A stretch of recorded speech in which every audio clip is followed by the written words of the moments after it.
motions follows a parabolic trajectory.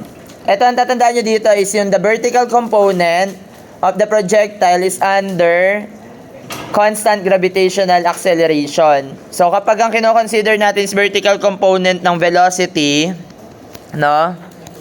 Ang gagamitin natin is constant gravitational acceleration. So ano yung mga formula natin dyan? Nalala nyo yung sa constant acceleration? Vf is equal to Vi plus 80. Constant acceleration pa lang to, no? Vf squared is equal to Vi squared plus 2as. And then S is equal to Bit plus 1/2 AT squared. Pero kapag constant acceleration, yung G natin doon is negative G, no? Yung A pala, negative G. So, Bf is equal to Vi. Kaso, dito, kino-consider natin is Y component ng velocity. So, gamitin natin yung Bfy, Biy, minus Gt. Then, Bfy squared is equal to Biy squared minus 2gs. And then, S is equal to Biyt minus 1/2 Gt squared. So, dito, yung velocity natin dito sa projectile motion, natandaan nyo, lagi yung nakatangent dun sa trajectory natin, no? So, for example, yung VO, nakatangent siya dito sa point na yan, no? Yan, yung velocity natin. And then, since velocity is a vector component, vector quantity, no? So, ito yung velocity. Meron siyang x and y component, no? Nandito si Vx and Vy. No? Parang statics pa rin. This is theta. So, yung velocity is equal to Bx is equal to B cosine of theta. And then, By is equal to V sine of theta. Then, kapag naman ang consider natin is yung horizontal component, constant velocity. So, ang formula natin for constant velocity is equal to distance over the time. So, kung x component yung kino-consider natin, Vx is equal to yung x component, x divided by the time traveled. No? So, kunyari itong Vox yung consider natin. So, ito yung distance traveled niya, yung x. Then, dito sa s naman na yan, yun naman yung y distance, no? Vertical distance. Kapag vertically i-consider natin, no? And then, tatandaan nyo din dito yung sign convention natin. Kapag yung s natin is above the initial position, yung final position, nasa ibabaw siya ng initial position, positive. Then, kapag nasa ilalim siya ng initial position, yung final position, that is negative. Then, since Vox, ayun na pala, nasulat ko na. So, kung initial velocity, consider natin Vox, that is equal to Vo cosine of theta, and then Voy, that is Vo sine of theta. Then, ito, since constant velocity nga, so, x is equal to Vox times the time. Then, tatandaan nyo din dito sa parabola or the projectile motion. So, kung nag-travel siya, yung particle natin horizontally, simula dito sa point O hanggang point B, at a certain time, yun din yung time travel niya nung umangat, di ba, papunta dito, and then nung pagbaba niya. So, ibig sabihin, yung time na tinravel ng particle dyan, equal yan, vertical and horizontal. Then, ang tatandaan pa rin natin, kapag sa highest point, yung final velocity niya, vertical, no? That is equal to 0. Then, yung range naman niya is yung tinatawag nating R. Yan yung farthest distance from the initial point, no? Horizontally. So, same level sila, no? Pagka hinahanap yung range. So, try natin gamitin yung mga formula dito. So, di ba ang sabi natin, yung x natin, distance, is equal to Vox times the time. Or, kung x component, that is Bo cosine of theta multiplied by the time t. So, yung time traveled niya horizontally, that is equal to x over BO cosine of theta. Etong formula na i-derive natin is kapag walang given na time, magagamit nyo siya. Mas madali siyang gamitin. Yung isa naman, that is S is equal to VOYT minus 1/2 AT squared. No? Ito yon. So, for example, kukunin mo yung distance y niya dito, yung vertical distance niya. No? So, yung time travel niya horizontally, yung distance x, equal yung time niya din dito sa pag-travel niya sa y.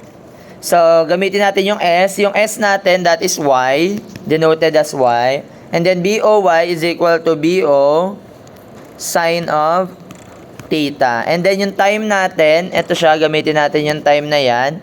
So, we have x divided by BO cosine theta minus 1/2 g, ang t natin is equal to x over BO cosine theta squared. So, simplifying, so we have y. So, BO over BO cancel. And then, yung sine over cosine, identity, tangent of theta, minus, simplifying, we have gx squared divided by 2 BO squared cosine squared of theta. So, itong formula na to, pwede nyo siya i-memorize. I-suggest, i-memorize nyo na. Kapag hindi given yung time, no? Kasi minsan ang binibigay lang naman sa atin is yung coordinate ng point of impact, di ba? So, malalaman na natin yung x distance tsaka yung y distance. Then, masasolve na natin yung, kung given man yung theta, masasolve na natin yung initial velocity.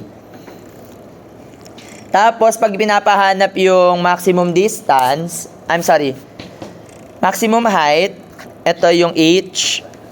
So, di ba ang alam natin sa h is yung final velocity, y is equal to 0. So, gamitin lang natin yung BB y squared is equal to BO.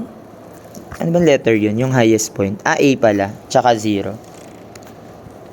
So, yung highest point, BAY squared and then BOY squared minus 2GH.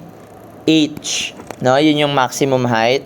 So, ang final velocity natin dito is 0. Vertically ko consider natin, no? So, ito yung S. So, therefore, this is 0 is equal to BOY, that is BO sine of theta squared minus 2GH. Simplifying, so, ang formula for the H is equal to BO squared sine squared theta divided by 2G. So, ito pwede nyo ding memorize to para ma-solve yung maximum height.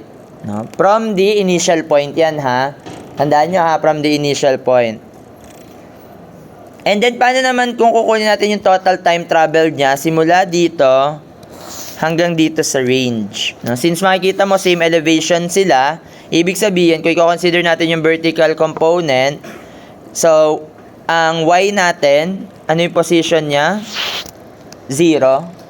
No? So, nasa same level lang naman siya from A to M, from 0 to C.